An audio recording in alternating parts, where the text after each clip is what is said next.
Following SMU's Week 2 blowout loss to North Texas, SMU head football coach June Jones unexpectedly resigned, leaving the team in even more disarray.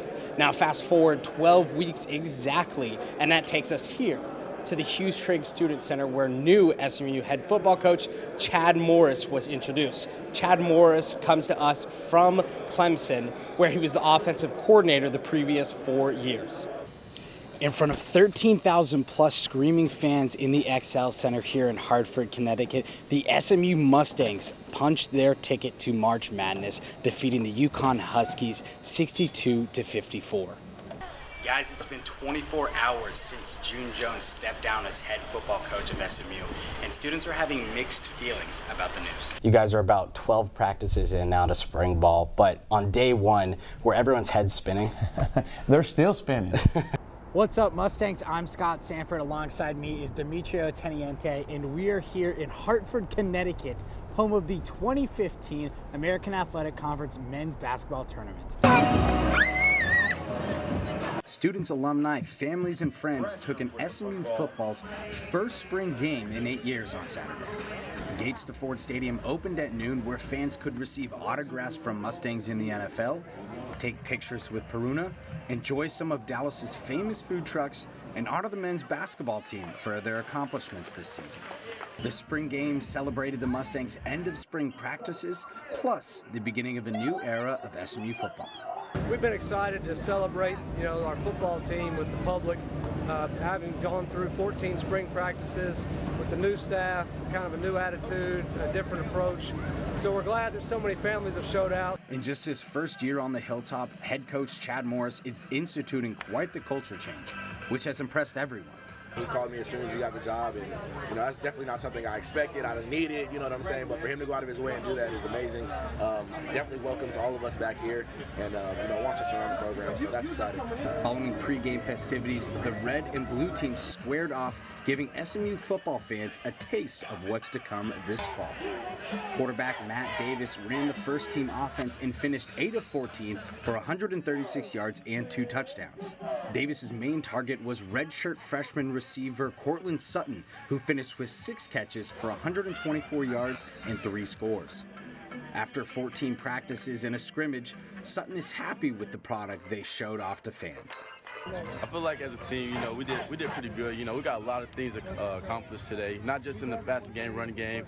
Defense, of course, they came out. They did what they've been doing to us all spring. They've been making us get better. They've been pushing us further, pushing us harder. But with summer lifting and fall practice still to follow, players and coaches understand there's still progress to be made.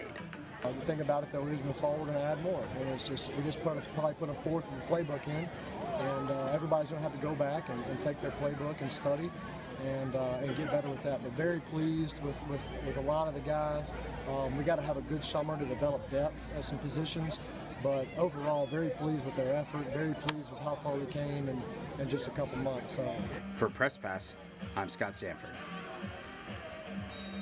3 years ago, Bozidar Antonovic was just a shot putter from Serbia. Now, an offensive lineman at SMU. Bo left Serbia in 2011 to pursue his track career at the University of Arizona, where he was a parade All-American, but Bo wanted to get even more serious about his track career. So after just 1 year at Arizona, the Njita native decided to transfer to the University of Texas at Arlington. They have really good coaches back in Serbia, and I wanted to practice with them and pursue my Olympic dream to go to Olympic Games. At UTA, Bo placed 5th in the shot put at the NCAA Indoor Championship and earned All-American honors yet again in 2012 and 2013.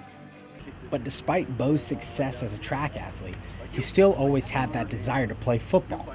And when former SMU head coach June Jones gave him that opportunity, it was hard to pass up. I've worked on my athletic abilities a lot, like strength, speed, jumping, explosive. I kind of brought that to the highest level, and people like that. They suggest me to play football, and I like the sport. The transition for the SMU junior has been difficult at times, but Bo is slowly but surely catching on as to what it takes to play college football. Well, he's definitely growing because we went through like a language barrier, and after we got the language barrier, we went through like a position barrier. There was like multiple barriers that we had to overcome. And honestly, he's became a better football player.